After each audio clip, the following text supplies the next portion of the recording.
The Midwife's Confession by Diane Chamberlain. Narrated by Angela Dawe, Cassandra Campbell, Abby Craden, Exie Sands, and Cris Dukehart. Copyright 2011 by Diane Chamberlain. This unabridged audiobook is published by arrangement with Diane Chamberlain, care of Writer's House, and was produced in the year 2013 by Tantor Media Incorporated, which holds the copyright thereto.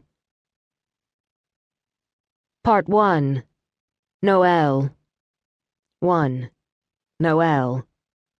Wilmington, North Carolina, September 2010.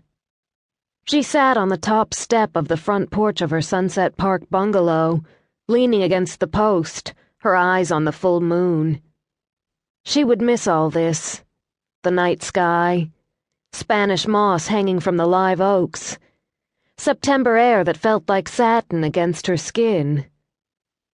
She resisted the pull of her bedroom, the pills. Not yet. She had time. She could sit here all night if she wanted.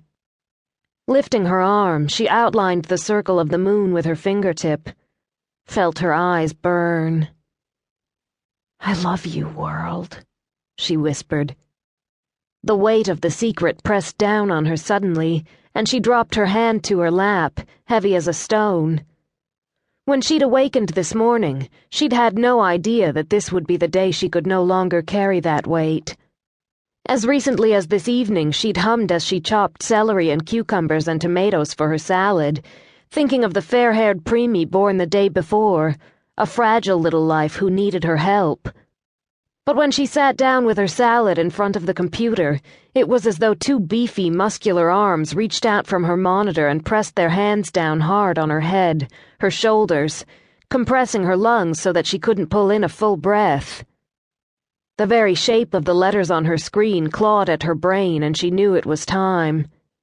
She felt no fear, certainly no panic, as she turned off the computer. She left the salad, barely touched, on her desk.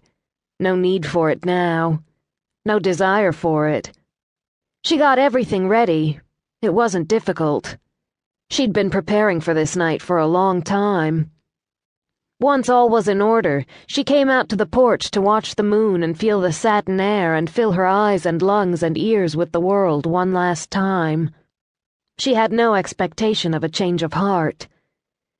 The relief in her decision was too great, so great that by the time she finally got to her feet, just as the moon slipped behind the trees across the street, she was very nearly smiling.